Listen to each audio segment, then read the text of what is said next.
Here at the Connecticut Democracy Center at Connecticut's Old State House, our mission is to inspire people of all ages to engage in civic life and strengthen their communities. And one of the best ways that we can do this is by highlighting the importance of local elections, because it's always the big state, federal elections that get people talking and excited about voting. But local elections can have just as much, if not even a greater impact on the day-to-day lives of voters. And here in Hartford, we are just getting ready for our elections in November. That's why we are having our registration drive. And we are going to be voting for mayor and city treasurer, city council members, constable. And these are offices that have a direct impact on the people that live here in Hartford, that work and play and live in Hartford. So here at Connecticut's Old State House, we have started an election season to prepare ourselves for the elections. We call it Go Big, Vote Local. And the registration event today is part of that season, and today's panel is also part of that season. And we have two very special guests, friends of the Old State House, Tanya Rhodes Smith and Kristen Clark, who are here to talk to us about the impact of local elections and why we should all care about local elections. So Tanya Rhodes Smith, she is an instructor in residence at the School of Social Work at UConn. She teaches in the policy practice concentration in the areas of program planning and evaluation, political advocacy, and political social work. Tanya is the director of the Nancy A. Humphreys Institute for Political Social Work. Her areas of specialization include policy development, nonprofit administration, voter engagement, and legislative advocacy. And Kristen M. Clark currently works for the Village for Families and Children, also known as just the Village, and serves as the coordinator of the Governor's Task Force on Justice for Abused Children. She currently serves as the multidisciplinary team evaluator for the task force and is a trainer for the Minimal Facts Discoverers curriculum.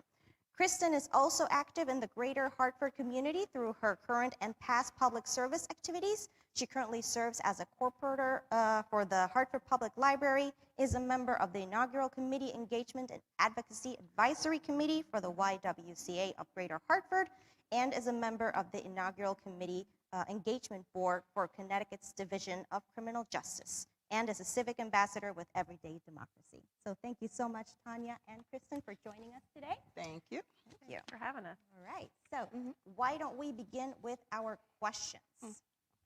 Okay, so why don't we start off with just a general overview of what makes local elections so different from state and federal elections, which are so much more talked about, so much more focused on the media and just, normal conversation. Do you want me to start? Okay, I'm happy to do it.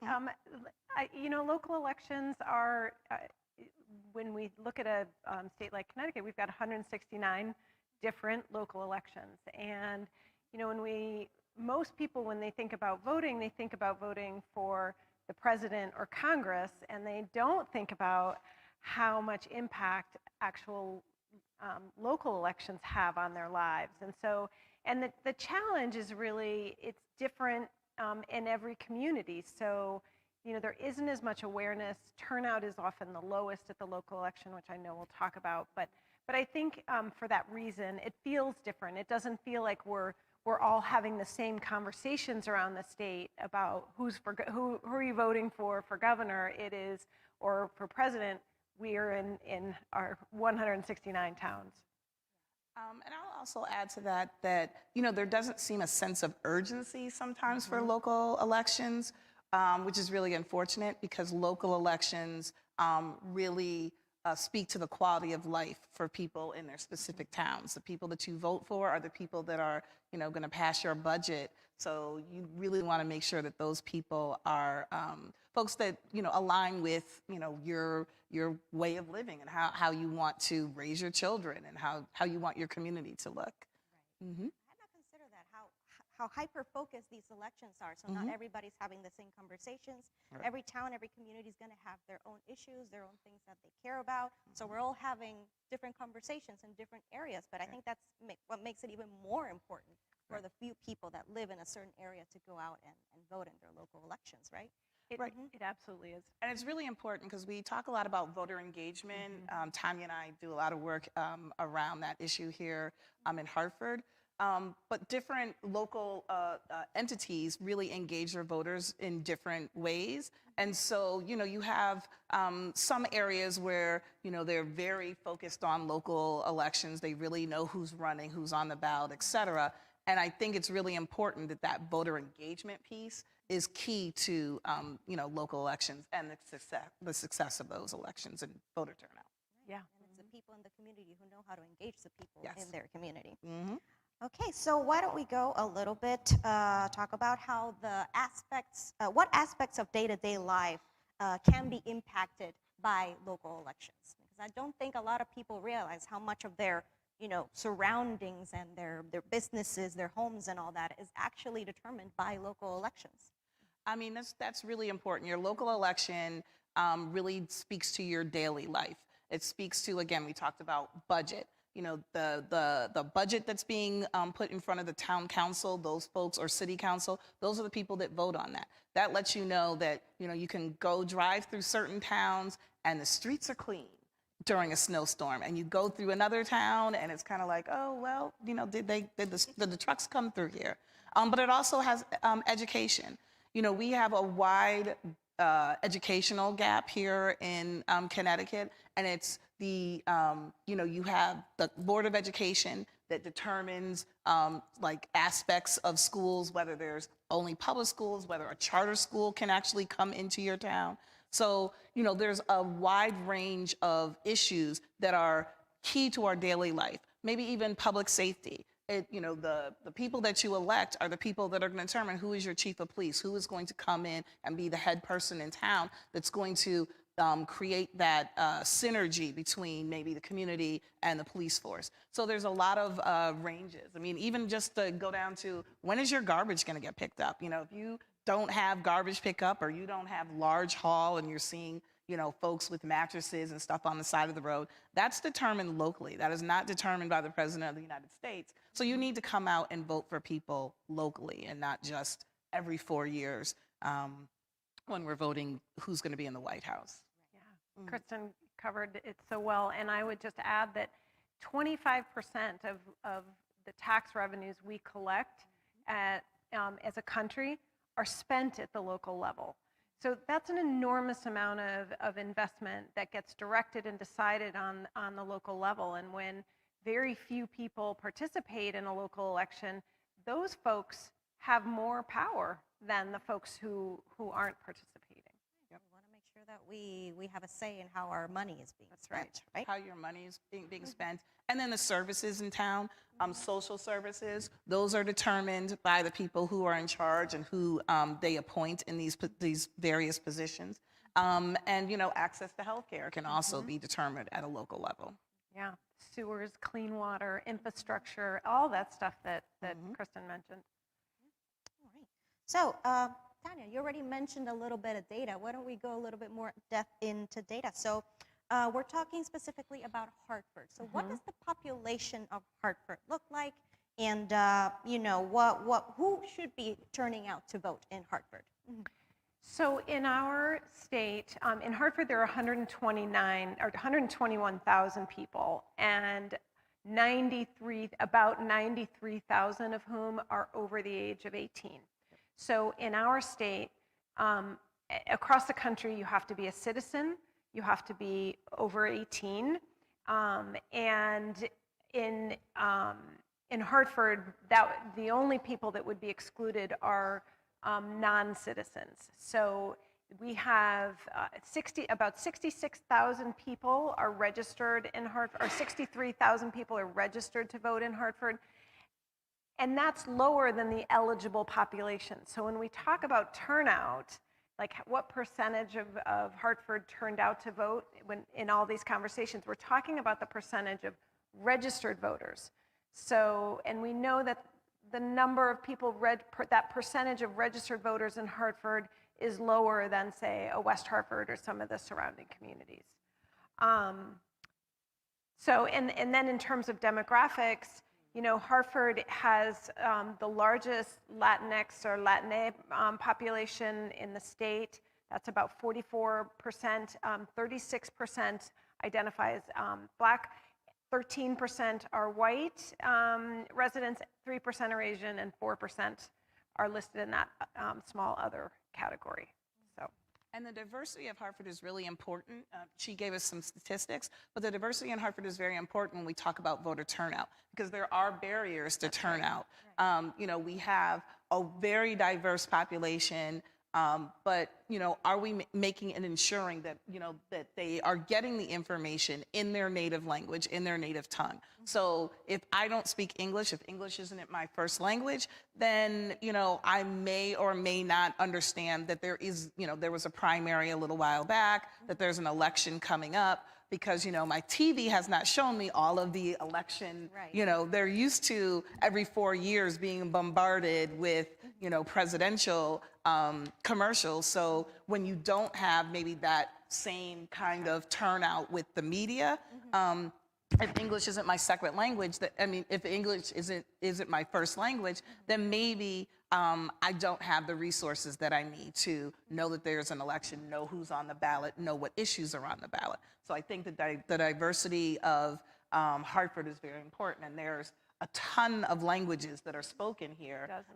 that are, you know, not always represented. That's right. We actually go a little bit more in depth into the barriers that some people face, not just language. What other kinds of barriers that people face when they want to go out to vote? I mean, some barriers are, you know, even having the ability to get to the polls. You know, sometimes your poll station is right down the street. Sometimes it might be across town. Is it on a bus route if you don't have transportation? Additionally, if you're a person who does not have flexibility during the workday to be able to say, hey, you know what, I'm going to go in a little late, or I'm going to take my lunch hour and go vote, then, you know, do you really have equal access to voting and equal access to the polls? And, you know, even if you are able to do it on a lunch break, if there's a long line, are you able to stay? So those are some of the things that I would say are some barriers to voting besides language. Yeah, and I would add to that you know, what the barriers that Kristen mentioned are structural barriers, right? It's the process of voting is not easy for everyone, and as she said, we're talking about transportation and actually getting to the polls, knowing how to vote, where to vote, when to vote. In a city like Hartford, oftentimes you won't see the same lawn signs even. So there's this lack of information is also a barrier, and all of those barriers, language, information, logistics, when, where, and how, they contribute to this engagement barrier. So the barrier that says, well, my vote doesn't matter. Nothing changes. And that is very significant for a lot of people. You know, at least 40% of people don't vote because of that engagement piece. Because those structural barriers really feed those narratives, which we know are false. Voting matters a lot, and especially on the local level. And the intimidation of not really knowing what's on the ballot, who's on the ballot, maybe what the questions are on the ballot, you know, so that can all feed into it. And I know you've done some work with folks who are returning back to the community and not being able to vote because their voting rights haven't been restored. So that also can be a barrier in these types of communities. Yeah, I'd love to just make that clear that Connecticut changed the law in 2021. All formerly incarcerated, as soon as incarceration ends, are eligible to vote. Previously, they had to wait until their parole ended. But I think what's really important about that is there is a lot of misinformation around who can vote with a felony conviction. So I think we want to, Kristen and I, stand together saying, if you're living in the community and you are not incarcerated, you can vote. And in fact, there are 40% of folks who are incarcerated who have not yet been convicted that are also eligible to vote. So really want to make sure folks are clear on that. Some additional barriers, I would say, might be, specifically for talking about Hartford, is that it's more maybe of a transient community. So I might live here for a little bit, and then I might move over here and live. And, you know, I might have registered to vote when I was 18 because, you know, they were real diligent when I came out of high school. But now that I've, you know, either gone off to college or done something else and come back, maybe I didn't re-register in my current place, or I've moved to another location within a city and haven't quite caught up with making sure that I'm prepared to vote. So that also can be a barrier to vote, and can contribute to low voter turnout based on, the folks who own homes and always know where their polls are, and the folks who are moving. We actually had a gentleman earlier asking if he could register even though they don't have a permanent address in the state. All right, so why don't we talk a little bit about who does turn out to vote in Hartford and who doesn't turn out to vote in Hartford regularly? So it depends on the election. Obviously, we see the highest turnout across the state and across the country in presidential elections. And as a country, just to put it in context, as a country, in 2020, we turned out 67%, which meant that 100 million people did not vote in our country, and that's significant. In 2016, more people did not vote than voted for either candidate. In state elections, the average is about half, and the range is significant between the highest turnout and the lowest turnout. And in local elections, as a state, it's about 1 in 4 voters vote in their local elections. But again, these ranges are significant. So in Hartford, for a Board of Ed election, it's often, which is what the last one was in 2021, the turnout was only 4.6%. Now, again, a lot of reasons for that. We've touched on many of those barriers, but there's also this lack of awareness of elections happening. And in 2019, the last mayoral election, the turnout was about 18% of registered voters. So these, Hartford ranks among the lowest turnout, and there are some reasons for that. Again, all of the barriers that we talked about, highly mobile population, multiple languages, the barriers of information and getting things out. It also, being a non-voter and having a community of non-voters is very isolating. So campaigns, they reach out to voters. Right. So they send literature and knock on the doors. I mean, that's their job, as they see it, is to get elected. So non-voters don't get any of that information. So again, we really want to shift these conversations, and the more people we turn out, the more we'll start to see it, because it's highly relational. Voting is a very social, relational activity. And I want to piggyback on what you said. So I'm actually here today representing the Hartford Alumnae chapter of Delta Sigma Theta Sorority Incorporated.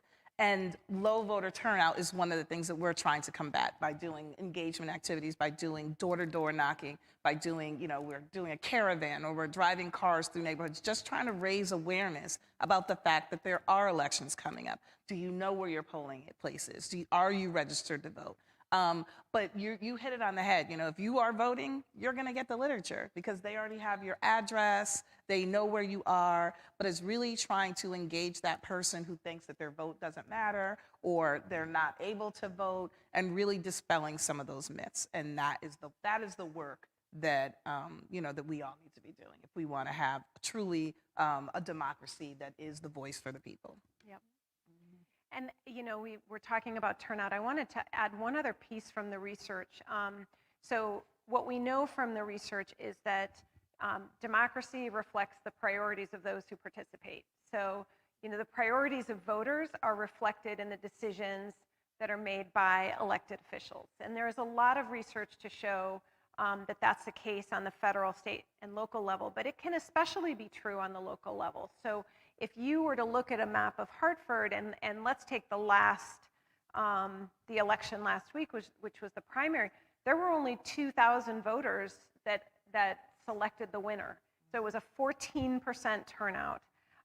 But when we look at the communities that vote in higher rates, they tend to be homeowners, and the West End turned out in 22% and 35% in 2 districts in the West End, and some of the other districts were significantly lower. But those priorities, the priorities of voters, are reflected in the attention and resources directed by elected officials. So it's really important, this connection between outcomes and resources to voter turnout. We always think about voting as a me activity, but it's really a we activity. on that point, I think one of the things that most people don't realize with local elections is that, maybe it's just voting for the mayor or something, but there's so much other stuff that people get to decide in their ballot. Can you give us any example of what else? I mean, we already mentioned the treasurer and city council, but what else can there be in the ballot? Well, one of the key things that happened a couple years ago was the charter revision. So Hartford went through a year-long process of looking at their current charter and making some revisions to that charter. Some things, I think there was some give and take throughout there, but I think it was 2021, they went and voted on changing the charter. It did pass. So some things that were in that charter revision, you indicated the Board of Education. The Board of Education, currently the election is in its own. It's like a standalone election. It's not with the mayor and city council, and tends to get an even smaller turnout.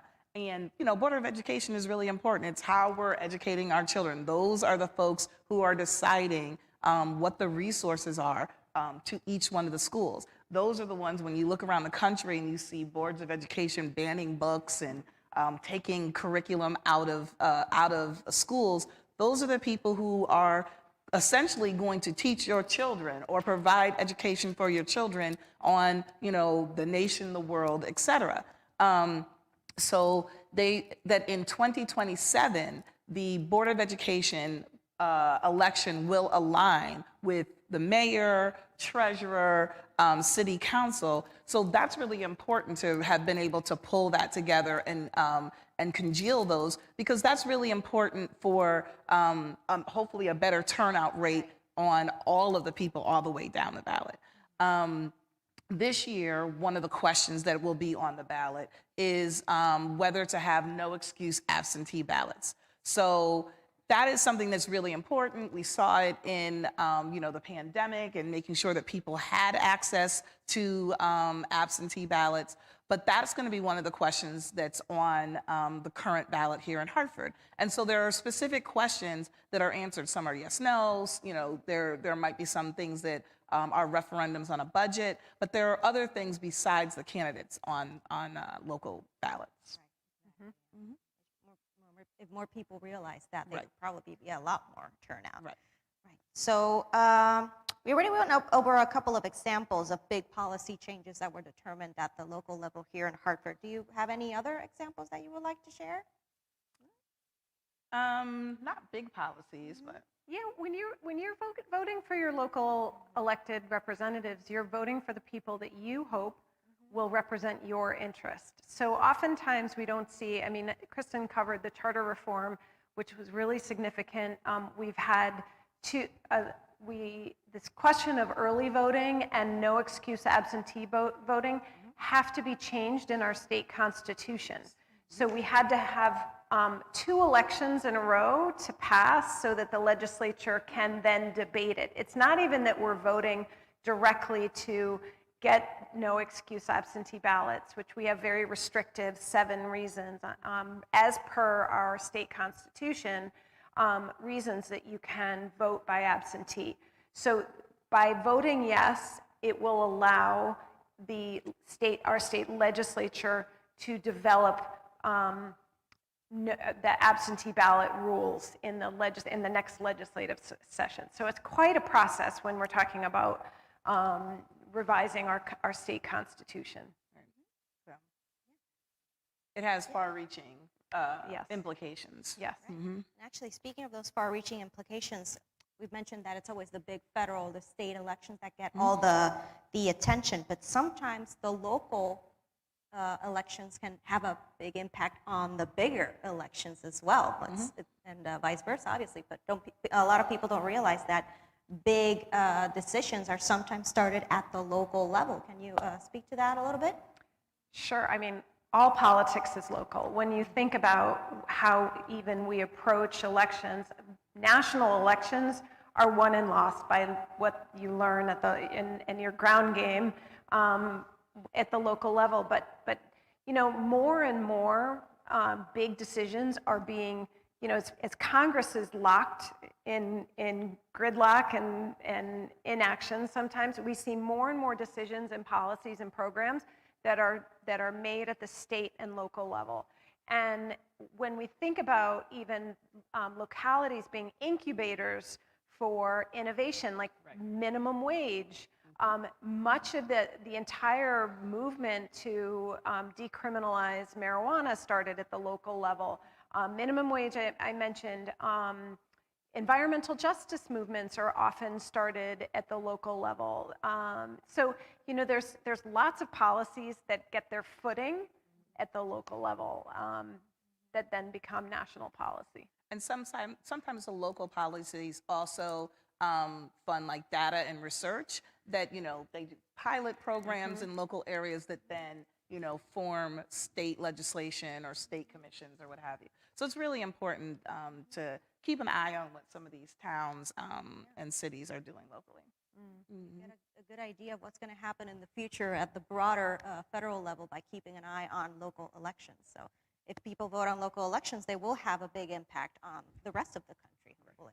Yeah, and you know, the other thing that the research shows is that, you know, the more people that turn out in local elections, the more candidates you get, because local, you know, it's in all of our communities where national leaders get their start. So, you know, you want a vibrant, healthy, inclusive democracy, because that's the only way that democracy reflects everybody's priorities. You know, all people's priorities is more participation. And so, you know, it actually raising voter turnout actually increases the number of people who even engage to run and work on campaigns. You know, it expands the tent, the democracy tent. Right. Yeah. All right, so a little bit into what we can do in order to get people to register to vote, to turn out to vote in local elections. So what should we as voters be doing to encourage others to turn out and vote in local elections? I mean, engagement is key. I think that people need trusted messengers. They need people that they know telling them about the importance of voting. You know, I think that, you know, women, we get out there and we have, you know, get souls to the polls. And that's, you know, some of those initiatives of just making sure that we're getting people to the polls. We'll put people in our cars and drive them. You know, we'll, you know, bring our church, we'll bring our, you know, our coworkers.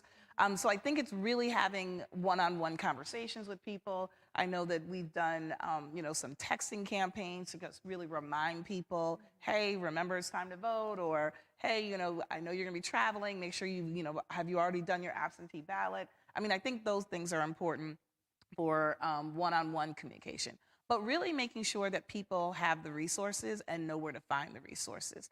You know, if you don't know where your polling place is, you know, it's really important that, you know, either we're creating PSAs, whether they're on the TV, whether they're on radio, whether they're on buses, that are really telling people and giving people the information, because we really want to empower people to be able to exercise their right to vote. And I think that sometimes, just like you said, that the voters get targeted. Non-voters do not get targeted. They're not engaged. And so I think that that's really important, so that we really need to try to engage the person who, you know, may not be part of the process. Yeah, so well said. And I'm a social worker, and as you said, I'm at the School of Social Work, and Kristen and I are both very active on the Hartford Votes Coalition, the Hartford Votes Vote Coalition. And, you know, we really conceive, and as a social worker, we know that these trusted relationships are really important. And also, we work all year long. If all we're doing is engaging people to vote during the context of an election, then people don't, you know, they feel, it's not that they feel used. I think it's still really important in a context of election. But imagine if every place and space in Hartford engaged people to vote all year long. The YWCA does that all year long. When people come in, you know, they're asked whether they want to update their voter registration. They're talking about democracy. They're encouraging people to vote. So if we could do that in all of the spaces where we are in Hartford all year long, we could change this culture of voting. And that's what we do on the coalition. And it's more than just registration. It's really education and mobilization, Right. just as she's saying, all year round. You need to educate people on why it's important to vote, why it's in their best interest to make sure that they're voting locally. You need to educate people on, once people are in office, that yes, you as a constituent have the right to go and ask for, your needs to be met, or ask for, some time to really figure out, if that person is representing you well. And you also have to hold elected officials accountable. So we need to educate people about all of those things. And once they see that, yes, I had a conversation with this person and they realized, what, my issue was, and I saw that there was movement in that, then there's, trust in that, I talked to an elected official, they saw the issue was changed, and now maybe they'll take, the next step to be like, okay, well, maybe I will vote. Maybe I can tell other people that, that it's the small things on the local level that really affect your life daily. Kristen and I both wear badges that have a QR code that help people just check their registration. They can request an absentee ballot, and they can get connected to the state's online voter registration. So, just make it. Democracy starts with a conversation, and I think, anybody that is in a position to engage someone else, we all play a role, and there's certainly research around vote tripling where, if I register and engage 3 people to vote, again, as Kristen said, it's getting them to the polls. We can register everybody, but if they don't vote, we haven't. And if they're not informed voters, it's the three stages of that. But these tools can make it easier for all of us, and to really have a ripple effect. Try to make it as easy as possible, because it can be a very intimidating process. And one of the other things that I'll say is I love seeing, when I'm on election day, I love seeing parents bringing their kids into the ballot box or into the area with them and showing them. I mean, I think that it starts, there's an expectation for me that, you go and vote. There's not really like, that's what you do. So I think that even whether we're, working with parents, whether we're working with school systems, that, the more that they do like kind of civic engagement in schools, and they have elections, and I see my friends saying, we did a ballot and we voted on who was going to be the president of the United States, like really engaging kids, when they're young, should trickle down to them, when they're 18, being like, I've been doing this, all my life in school. This is what we do. And so really just setting the expectation that, you need to vote. It's your right. And it's, the only way we can, move democracy forward. Stuff like school council and kid governor and stuff like that. Exactly. Well, and we always assume that people know how to do it, and Right. I think I always say there's no civic shame, because, oftentimes we don't. And just looking up who represents you at the federal, the state, and the local level can make things clearer and make things less intimidating, so that you can start connecting names and positions. And so there's a lot we can do just for basic information that would make people feel more comfortable and more confident going into the polls. And there's also the assumption that younger people, they don't understand or they don't care about the issues, but younger people, they do watch and see their community. They understand their community. They know what the needs of their community are, and they do care. If you give them a way to help, they will want to help. They will want to get involved, I think. Mariana, I'm glad you mentioned young people, because I do think it's really important that, voter turnout isn't just a problem in Hartford on the local level. In 10 of our largest cities in the country, voter turnout is less than 15%. And older voters, 65 and older, are anywhere from 7 to 15 times more likely to vote than voters age 18 to 34. And when we go back to that premise that democracy reflects the priorities of those who participate, older voters are getting more attention and more resources than the younger voters whose priorities are not represented in the same in the same turnout, especially on the local level. And I know more and more young people are turning out to vote, but I think it's critical that if we want their priorities to really matter, and they are our future, that we encourage them to get out and vote. Absolutely. And well, do you have any advice on how people can keep themselves more informed and be more informed voters, or how they can help inform others and how they can vote and register and all that? Well, Tanya mentioned that the two of us are both on the Hartford Voters Coalition. And so we are actively hoping to engage people.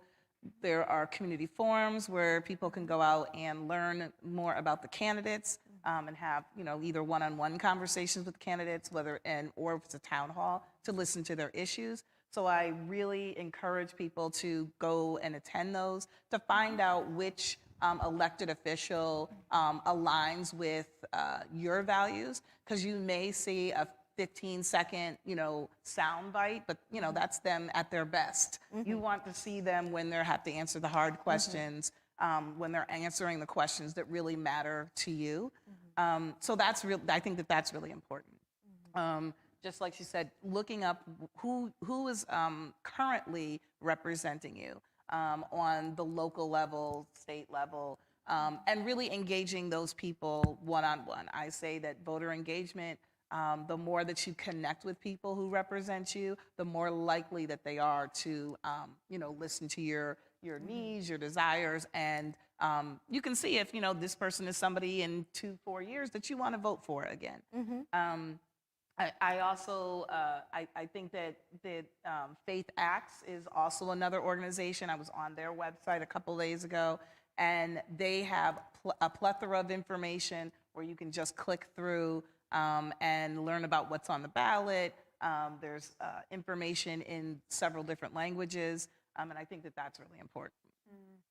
The one thing that's always helpful is the Secretary of State's website.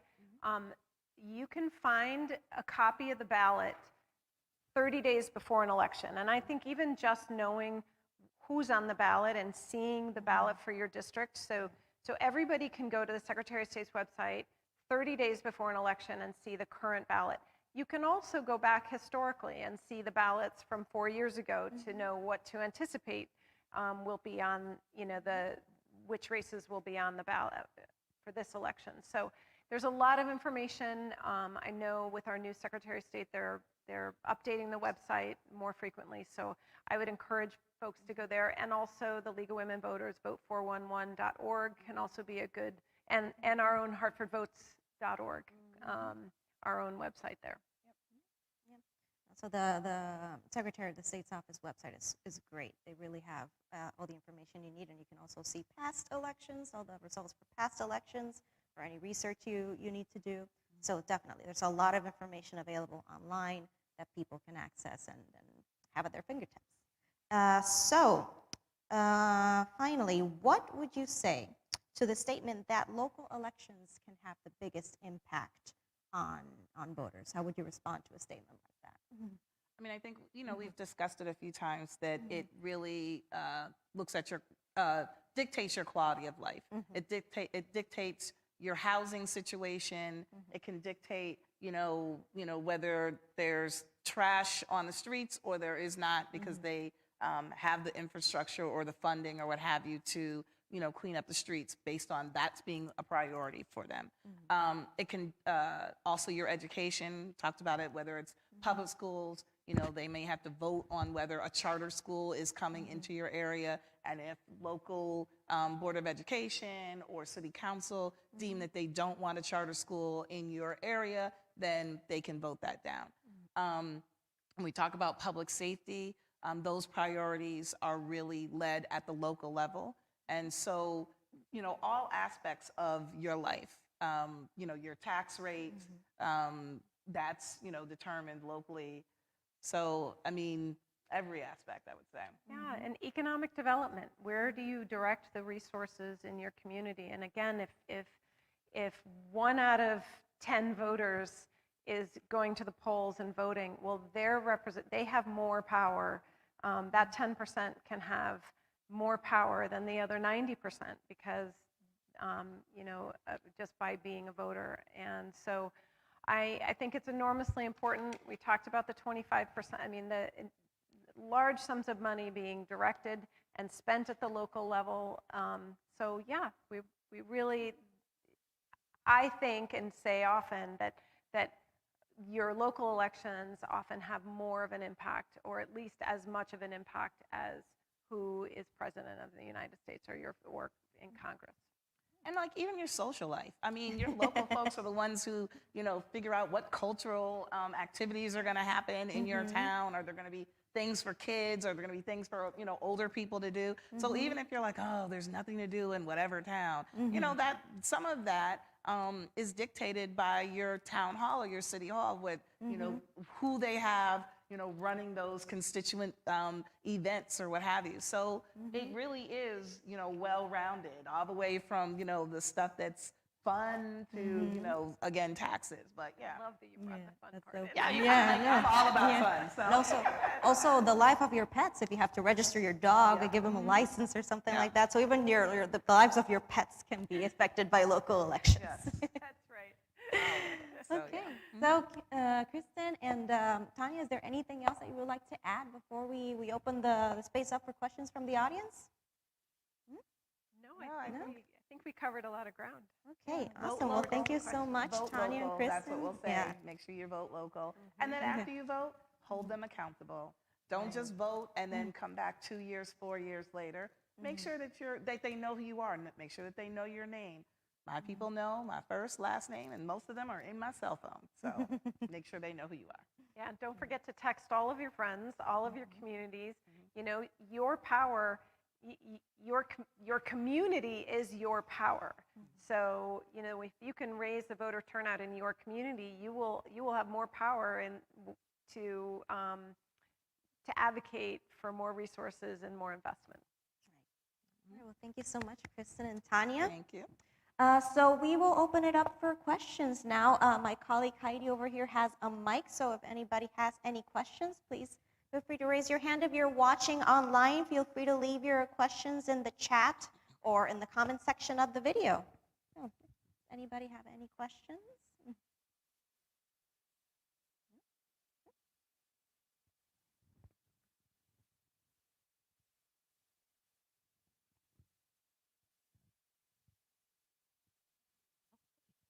I was just wondering if I think sometimes people feel like, oh, the government is keeping tabs on me. I like I don't want to vote because, I don't know if that's putting me at risk. Can you talk about some of the perceptions people might have and what the actuality is, what governments do with voter registrations? Well, your voter registration information is public. So people know whether you're registered or whether you're not registered. So, I think young people don't always realize that. I often will tell a group of young people, well, it's just like your social media page. An employer can look up and see, are you engaged in your community? What kind of relationship do you have with your local and state and federal community, in elections? So I think from a data perspective, it's far less than, nobody can tell who you vote for. That is, obviously confidential. But I think that, in this day and age, your voter registration file is not unlike everything else that we have. So I don't think it puts you at risk. There's no information that's shared other than things you can already find online.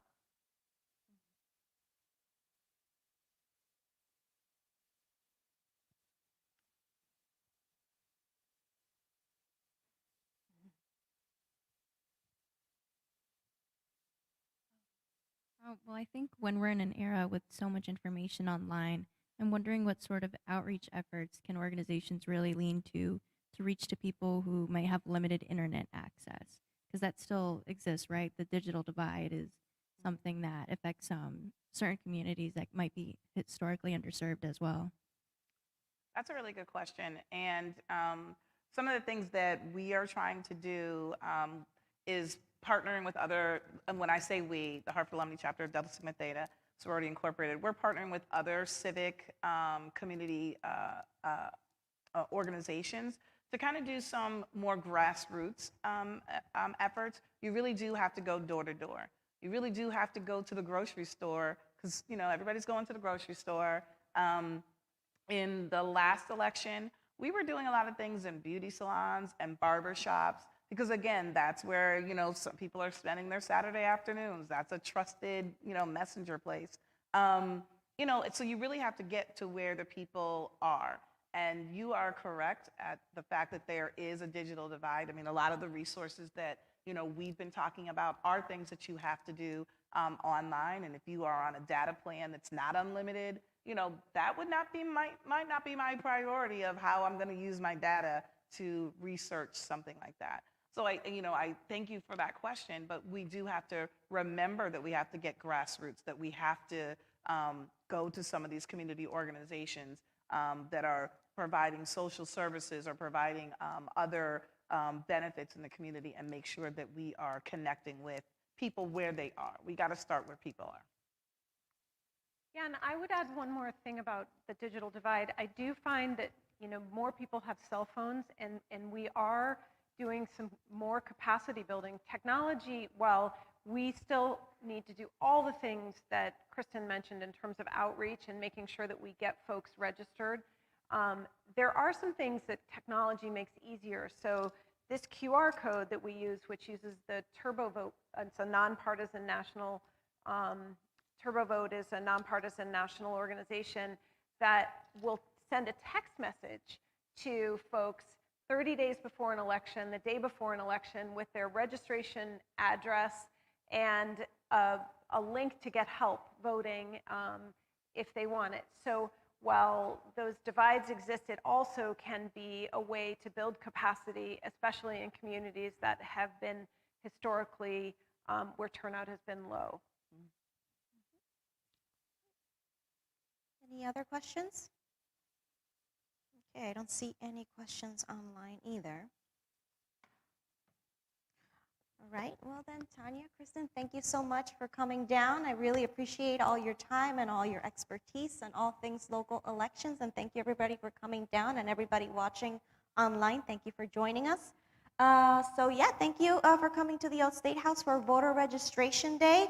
The events keep happening today. We will have another concert starting soon, and at 3 p.m. we will have a ballot break where we will go over everything that will be on the ballot in November. And we'll take a look at a ballot. We'll take a look at how you can get more information if you need it in order to get to your polling station on Election Day. So yeah, thank you so much for joining us, and I hope you have a wonderful rest of your day.